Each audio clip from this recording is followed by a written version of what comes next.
Hello et bienvenue sur le podcast Entrepreneuse sans succès. Je suis Claire, entrepreneuse depuis près de 3 ans et je te partage ici chaque semaine des réflexions autour de l'entrepreneuriat, de l'organisation et des réseaux sociaux. Je n'ai pas pour ambition de t'aider à monter un business, non. Cependant, je sais que ce qui m'aide beaucoup au quotidien, c'est d'avoir ce genre de réflexion avec d'autres entrepreneurs. Alors si tu veux me rejoindre dans mon brainstorming, installe-toi, ça va commencer. Hello à tous, j'espère que vous allez bien. Je vous retrouve aujourd'hui dans un nouvel épisode dans lequel je vais devoir en live prendre une décision.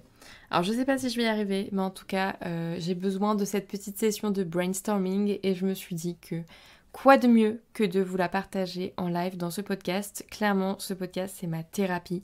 J'adore écouter d'autres entrepreneurs faire leur petit brainstorming. Je me suis dit que c'était mon tour de faire le mien. Dans les derniers épisodes, je vous ai partagé pas mal de leçons que j'avais apprises de l'entrepreneuriat. Aujourd'hui, ça va être un épisode beaucoup plus réflexion et on va revenir sur le premier épisode qui m'a amené à lancer ce podcast pour en fait faire une suite. Puisqu'aujourd'hui, on va parler de est-ce que je vais ou pas arrêter Braille Futur.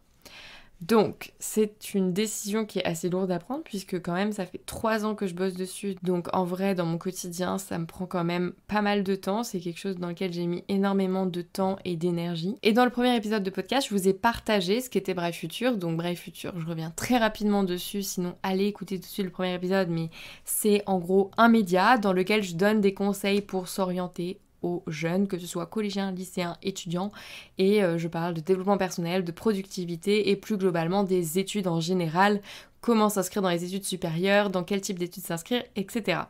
Il se trouve que dans le contexte du premier épisode, je vous ai partagé mon plus gros lancement qui visait en fait à, pour la première fois, réellement réussir à monétiser ma communauté, c'est-à-dire à tirer de l'argent de ce projet puisque il me coûte bien plus qu'il ne me rapporte. Alors pour cet épisode exclusivement, j'ai fait tous les chiffres, à la fois pour vous, parce que je sais que c'est quelque chose que vous me demandez, et à la fois pour moi, pour prendre conscience de tout l'argent que j'ai perdu dans ce projet. C'est pas perdu, attention, je dis perdu dans le sens où je ne le reverrai jamais, mais c'est pas perdu dans le sens où j'ai énormément appris. Donc tout d'abord, il faut avoir conscience que pour Braille Futur, j'ai énormément d'outils, que ce soit par exemple Canva au quotidien pour faire du design, j'ai un outil pour gérer ma newsletter, j'ai un outil pour publier mon site web, je paye aussi un hébergement de site web, rien d'étonnant. Bref, j'ai fait la somme de tout ça. Et tout ça, ça fait 4500 € d'abonnement à des outils par an. C'est beaucoup. Ça paraît pas si énorme mensuellement. Moi, je me dis que ça va parce qu'en fait, ce sont que des outils dont j'ai besoin. Mais en fait, sur l'année, ça fait beaucoup. Ensuite, tous les mois, je paye aussi Léna, puisqu'elle travaille avec moi sur la partie création de contenu en freelance. Plus, il y a tous les frais publicitaires lorsque je souhaite faire des publicités sur Facebook. Donc ça, environ, on est à 500 € par mois et Léna un petit peu plus. Ça dépend de combien d'heures elle a travaillé dans le mois, en fait. Et puis, il y a tous les frais, on va dire, classique d'une SASU, c'est-à-dire il faut payer pour créer une SASU pour ceux qui ne savent pas, il faut aussi payer le comptable à la fin de l'année pour faire ta comptabilité, et puis bon, je ne vais pas lister toutes les choses que j'ai achetées parce que on n'aurait pas fini, mais j'ai acheté forcément un Mac puisque je n'avais pas de matériel, une caméra, un trépied, des cartes SD, des lumières, des micros, des disques durs externes, bref. Énormément de matériel en 3 ans, c'est pas très étonnant. Donc, si on fait les comptes, je pense que j'ai perdu, c'est pas de la perte, je n'aime pas dire ça, mais j'ai investi environ 20 000 €, je pense, en 3 ans dans Braille Futur. De l'argent, en fait, que je gagnais en freelance, grâce à des missions freelance, et plutôt que de me rémunérer, je les réinjectais directement dans ce projet. À côté de ça, j'ai quand même gagné de l'argent. Oui, vous allez me dire, t'as une chaîne YouTube, t'as forcément gagné de la monétisation grâce à YouTube, donc je vais vous donner les chiffres. Sur ma chaîne YouTube, je suis allée voir, j'ai fait 800 000 vues. Je trouve ça énorme, bientôt le 1 million de vues, c'est énorme. Donc j'ai fait quasiment 1 million de vues en 3 ans. Je n'avais pas conscience, mais je trouve ça beaucoup, en fait. Ça se trouve, c'est pas beaucoup, mais j'ai l'impression que c'est beaucoup. Il y a 1 million de personnes potentiellement qui ont vu ma tête, bref. 1 million de vues à peu près en 3 ans, ça m'a rapporté 1 600 €. C'est pas mensuel, c'est pas annuel, c'est en tout. 1 600 € de monétisation en tout. YouTube rémunère très mal ses créateurs, faut le savoir. Et enfin, j'ai quand même réussi à faire quelques ventes de coaching, de e-book, etc. Et donc ça, en tout, ça m'a rapporté 3 000 €. Donc, le calcul est rapide. On est clairement déficitaire et de beaucoup. Mais j'ai appris énormément de choses et je ne suis pas là pour dire attention, ne lancez pas un projet, ça va vous coûter plus d'argent qu'autre chose. Ça m'a aussi apporté énormément d'opportunités, j'ai appris énormément de choses, donc aucun regret là-dessus. Ce que je veux dire, c'est que quand j'ai fait mon premier lancement, mon premier gros lancement comme je l'appelle, quand j'ai lancé la quête en fait, donc pour tout savoir exactement les détails de la quête, rendez-vous dans le premier épisode, j'étais intimement persuadée que c'était la chose qui allait me permettre enfin de réussir à vraiment, même pas à devenir rentable, mais monétiser la communauté pour pour que ça justifie en fait le fait de continuer à investir dans ce projet. Parce qu'au bout de 3 ans, je pense qu'il faut avoir la maturité de se dire que si t'as pas réussi à monétiser tout ça, il y a un moment où il va falloir arrêter en fait. Parce que c'est une perte de temps. Mais au final, si vous avez écouté le premier épisode, vous le savez, suite à ce lancement, je n'ai fait aucune vente. Et là, vous avez été nombreux à me poser la question. Et qu'est-ce que tu vas faire après ? Qu'est-ce que tu as prévu ? Eh bien, c'est une vraie bonne question. Honnêtement, c'était la première fois que je me disais peut-être que je vais tenter totalement autre chose que Bright Future. Et c'est d'ailleurs ce qui me chauffe le plus en ce moment. J'ai lancé par exemple ce podcast sur lequel je parle d'entrepreneuriat et je suis actuellement en train de lancer toute une offre no-code où je me lance vraiment de manière carrée. Le site va bientôt être publié, j'ai très très hâte. Bref. Restez connectés certainement dans la semaine, dans le mois plutôt, pour que ça me laisse le temps.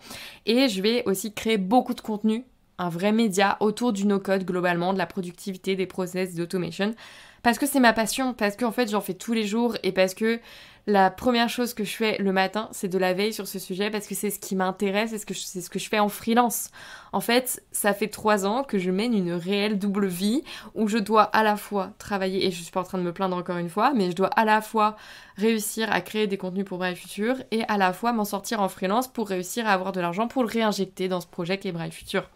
Donc pour me rémunérer pour Bright Future, j'avais d'autres plans, comme contacter le gouvernement, chose que j'ai faite pour information. J'ai contacté plein de gens sur LinkedIn, en message privé, je n'ai eu aucune réponse. Contacter des médias, donc j'avais pensé à Lumni, Phosphore, etc. Bref, j'ai contacté par exemple Lumni et merci, il y a une dame qui m'a répondu et qui m'a expliqué en fait comment ils travaillaient en fait pour créer les contenus.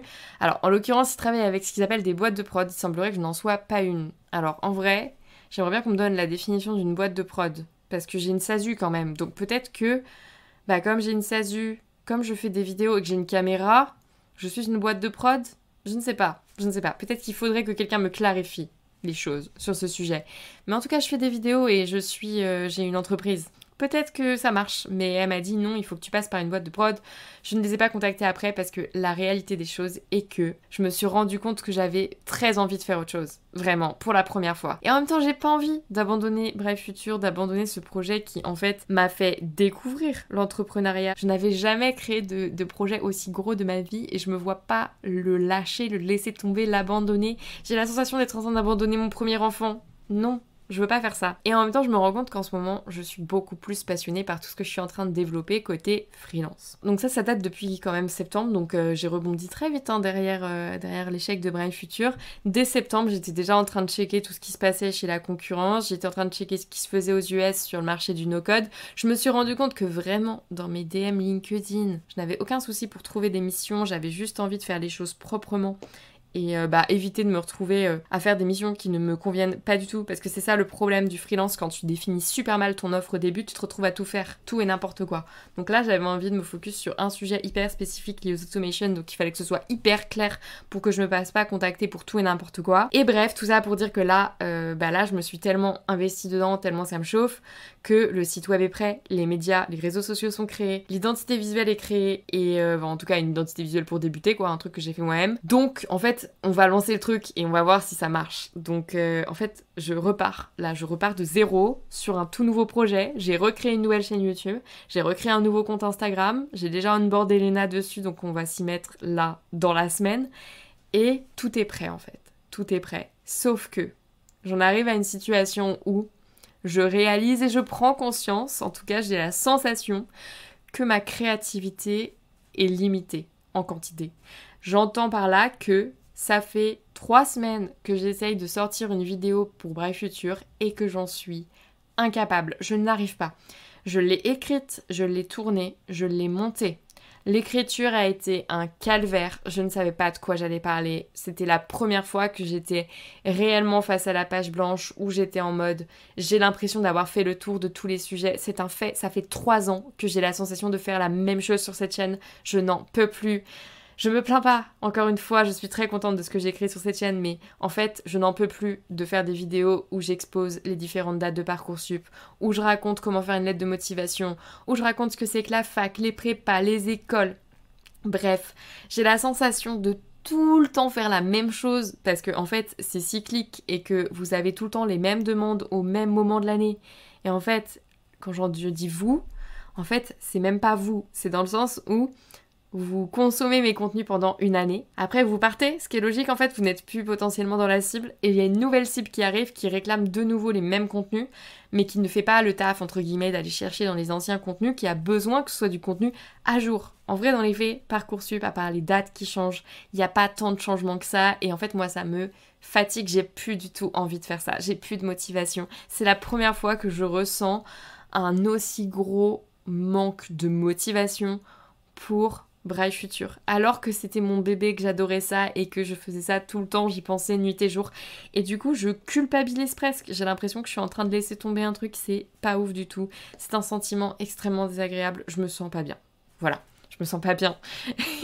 Et s'il y en a qui ont des conseils sur comment laisser tomber pour le mieux, on va dire un projet, n'hésitez pas, hein, je suis preneuse parce que là vraiment, vrai problème. Et le pire c'est que à côté de ça, sur Instagram, je m'éclate sur Braille Futur et ça se voit. Mais en fait, quand ça se voit en résultat, je parle. Parce que j'ai clairement de plus en plus de gens qui me suivent. Là, j'ai fait des vraies stories ce week-end. Vous avez été énormément à regarder. Je suis choquée, vraiment. Est-ce que ma vie vous intéresse tant que ça? Je suis étonnée. Le truc c'est que quand j'analyse vraiment les contenus qui me plaisent et qui vous plaisent aussi d'ailleurs en plus, sur Braille Futur, c'est que je me rends compte que je parle plus d'études. J'ai fait le switch sans même m'en rendre compte. Si je fais le bilan là, tous les sujets dont je parle, c'est quasiment que des sujets liés au développement personnel, liés à la productivité, des conseils en fait plus globalement pour rentrer dans la vie d'adulte, trouver son premier taf. On n'est plus sur je trouve ma voie, on est sur des conseils de moi, un peu plus vieille adulte on va dire, à des jeunes adultes qui se lancent et je vous fais bénéficier de mes quelques années d'expérience en plus, qui sont pas très nombreux, mais et de mes découvertes au quotidien en fait, tout simplement. Et ça me plaît. Sauf que je ne sais pas si sur Braille Futur, la chaîne YouTube, je peux parler de ça. Tu vois, je suis perturbée. Parce que par exemple, la dernière fois, je vous ai fait une vidéo qui a plutôt bien marché sur le fait de s'affirmer. Ce genre de vidéo, je me vois totalement en faire plein sur Braille Futur. Sauf que j'ai la sensation que sur Braille Futur, les gens attendent vraiment de moi que je parle uniquement de Parcoursup, des études. Alors c'est peut-être moi qui me dis ça, et peut-être c'est totalement faux, dites-moi. Mais c'est la sensation que j'ai et elle est extrêmement désagréable à chaque fois que je me dis et que je me pose, il faut que je parle d'un sujet, etc. Genre j'ai reçu des DM, c'est gentil de m'envoyer des demandes de vidéos, parce que vraiment je vous les demande, dites-moi ce que vous voulez voir. Mais en fait, quand je lis vos messages, je panique. Je panique parce que vos idées ne collent plus du tout avec ce que j'ai envie de faire. Et ça me rend triste. Ça me rend triste. J'ai l'impression que je suis en train de devenir quelqu'un d'autre. Mais en même temps, c'est pour le mieux, j'imagine. Mais bref, je suis perturbée. En ce moment, c'est pas la joie pour Braille Futur. Je n'ai pas publié cette vidéo. Comme je disais, je l'ai écrite, je me suis retrouvée face à la page blanche. Ensuite, je l'ai montée, je me suis trouvée éclatée. Et quand j'ai terminé de la monter, je me suis dit, franchement, c'est de la merde, tu vas pas publier ça. Je pense que c'est le cas de nombreux créateurs de contenu. Au bout d'un moment, en fait, t'es plus satisfait de ce que tu fais. Et peut-être qu'il faut changer, du coup. Je ne sais pas. Mais en tout cas, là, c'est pas fou. Il y a autre chose qui me perturbe avec Braille Futur, c'est que j'ai la sensation que potentiellement ça va se recouper avec les nouveaux contenus que je vais créer sur du coup mes nouveaux réseaux sociaux type ce podcast et tous les réseaux sociaux liés à ce que j'appelle Claire RBR, qui est genre mon nouveau pseudo, qui est juste mon prénom et mon nom, parce que sur ces réseaux je vais forcément avoir envie à certains moments de vous parler productivité, etc. Et donc je me dis en fait tous les contenus que je fais actuellement sur l'Instagram Claire Braille Futur, je pourrais carrément les faire sur le nouvel Instagram, sans aucun souci. Donc en plus, ça va se recouper, donc pas ouf. Et à côté de ça, je me dis, mais pourquoi continuer Braille Futur alors qu'il y a zéro objectif business? Est-ce que c'est ok de continuer un truc aussi alors que t'as pas d'objectif business derrière? Ah oui, parce que j'en ai pas trop parlé, mais je ne fais pas d'influence. C'est-à-dire qu'il y a différents business models pour les personnes qui créent des contenus sur les réseaux. Moi, j'ai toujours eu en tête que soit mes contenus allaient m'aider à trouver des missions freelance, tout simplement, ou alors que mes contenus allaient me permettre de vendre mes propres produits. En gros, de prouver mon expertise pour que derrière vous me fassiez confiance et que vous preniez mes produits quand vous pensez, par exemple, à vous faire accompagner sur de l'orientation scolaire ou Parcoursup, tu vois. Mais s'il n'y a plus d'objectif business derrière, est-ce que en fait c'est ok de continuer ou pas? Et là j'avais pensé quand même à une offre, on va dire un dernier essai de monétisation de cette communauté. Parce que comme je disais, j'ai contacté des personnes extérieures qui pourraient potentiellement financer tous ces projets. Mais en fait, j'ai encore une dernière carte à jouer, je pense, qui est de réussir à vendre en plus grande quantité un produit moins cher. Donc j'ai réussi à vendre des produits à 20 € en petite quantité parce que je faisais aucune pub et que j'étais moins connue. J'ai pas réussi à vendre des produits à 600 € sur une année parce qu'en fait, les jeunes ne sont clairement pas prêts à se faire accompagner sur une année. Donc, je sais que ça va pas résoudre leurs problèmes. On le dit cash, hein, ça ne va pas résoudre leurs problèmes. Mais je peux les accompagner pendant 1 mois pour faire Parcoursup via des vidéos, etc. pour un produit à 70-100 €. J'ai pas encore fixé le tarif exact. Donc on va dire un produit d'une valeur moyenne, mais que si j'arrive à vendre en bien plus grande quantité, me rapporterait de l'argent et justifierait le fait de continuer Bright Future. Voilà. Je pense qu'honnêtement, je vais quand même tenter ce truc de vendre un produit intermédiaire à 100 € parce que je pense que ça peut être une solution. Ma cible n'a clairement pas d'argent, mais 70-100 €, je me dis que c'est possible. Je me dis que ça peut le faire. Et c'est mon dernier essai. C'est-à-dire que quoi qu'il arrive, si là, genre en janvier, j'ai pas fait assez de ventes et j'ai des chiffres de CA en tête en fait, parce que j'ai des objectifs par rapport à mes dépenses, en fait, Bright Future devra s'arrêter. Enfin, non, c'est pas Bright Future devra s'arrêter, c'est je devrais réfléchir à est-ce que c'est ok de dépenser de l'argent pour créer du contenu gratuitement. C'est super comme réflexion. Et si ça marche, tant mieux. Si ça marche, alors ce sera justifié de continuer et je pourrais me faire kiffer. Mais pour l'instant, on n'en est clairement pas là. Et donc c'est... franchement, c'est le bordel. Je pense que vous l'avez compris dans cet épisode. Je ne sais pas si cet épisode était autant le bordel que dans ma tête, mais je pense que oui. Clairement, je suis dans une phase où... ouais, je suis face à une problématique où j'ai la sensation qu'il y a énormément de choses qui se passent dans ma tête et je ne sais pas vers quoi aller. Choisir, c'est renoncer. Tout le monde le sait. Et là, je suis en mode, je vais clairement devoir renoncer à quelque chose et je pense que ce à quoi je vais devoir renoncer, c'est Bright Future. Je suis face au fait que je n'ai pas assez de temps dans ma semaine pour faire tout ce que je veux. Et ça, c'est comme beaucoup de gens. Sauf que dans l'entrepreneuriat, ça implique de devoir laisser tomber certains projets pour en faire vivre d'autres, parce que quoi qu'il arrive, faire vivoter plein de projets, ça ne mène à rien, ce n'est pas forcément la solution. Je crois énormément au pouvoir du focus et au fait que c'est hyper important de se focus sur une seule chose. Et je sais que mon problème, c'est que ça fait 3 ans que je fais Bright Future en parallèle de me lancer en freelance sur, en plus, je le rappelle parce que pour tout le monde c'était pas forcément clair, mais je me suis lancée en freelance sur des sujets que je ne maîtrisais pas, je me suis formée sur le tas sur ces sujets, type le no-code, etc. J'étais développeuse avant, donc j'ai totalement conscience que c'était certainement bien plus simple pour moi que pour une autre, mais il n'empêche que j'ai réussi en parallèle à créer une communauté engagée sur une niche hyper précise qui est l'orientation scolaire, donc bravo quand même Claire. Sois un peu bienveillante avec toi-même s'il te plaît, félicite-toi. Et à côté de ça, j'ai réussi à me lancer en freelance sur un sujet que je maîtrisais pas et à me former en live. Donc au final, c'est pas si mal, t'as quand même pas échoué, pas du tout. Mais waouh, c'est épuisant. Il va falloir se focus pour être meilleur sur ce que tu fais. Et je pense que le focus, c'est ce qui va me rapporter de l'argent, c'est-à-dire les missions freelance. Et en plus, qu'est-ce que ça me ferait kiffer de créer du contenu là-dessus et de réussir en fait à allier ma passion pour la création de contenu et ce qui me fait vivre aujourd'hui, c'est-à-dire le freelancing. Dit comme ça, c'est une évidence. Et tout le monde se dit, bah oui, bien sûr qu'il faut que tu fasses ça. Mais dans ma tête, c'est pas du tout aussi clair. Parce que dans ma tête, je me dis, si j'ai commencé à créer du contenu pour Bright Future, c'était pour aider tous les mini-mois, tous les mois d'il y a quelques années, qui sont perdus dans leur orientation parce qu'ils n'ont pas forcément les informations, les clés pour réussir en fait à choisir leur voie. Et en fait, les années m'ont prouvé aujourd'hui que ce n'est pas forcément les études qui vont choisir ton orientation et qu'il faudrait peut-être bien dédramatiser tout ça et que ce qui compte le plus c'est quand même les premières années de ta carrière, mais fois 10 000. Tu peux faire les études que tu veux, je le rappelle, je suis ingénieure en matériaux-chimie, aujourd'hui je passe mon temps à faire du no-code et du design, du no-code, chose qui n'existait même pas quand j'ai fait mes études. Donc qu'est-ce qu'on s'en fiche?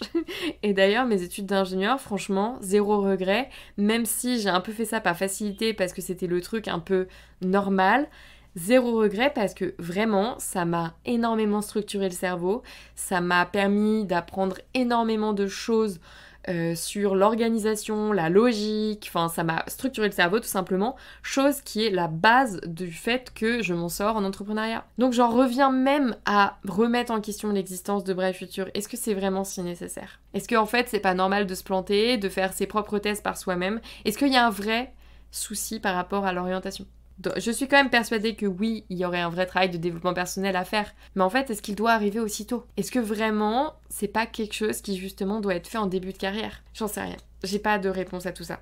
Je pense que je vais m'arrêter là parce que là, les 5 dernières minutes, je n'avais rien scripté et c'est parti en live, comme d'habitude. Donc, si vous avez des conseils à me donner, je suis preneuse, des astuces, des partages d'expériences. Allez-y. Je viens de créer mon compte Instagram Claire No Code d'ailleurs, si vous voulez aller me suivre. Ça s'écrit littéralement Claire No Code. Je suis très contente de faire du no code puisque du coup, en termes de référencement, c'est la folie. Claire No Code était disponible, on est très contents. Donc ça s'écrit Claire No Code, tout attaché. Et pour l'instant, j'ai un abonné. Mon abonné, c'est Léna, donc si vous voulez être le vrai premier abonné, allez-y. Et il y aura du contenu très rapidement qui arrive justement sur tous ces sujets.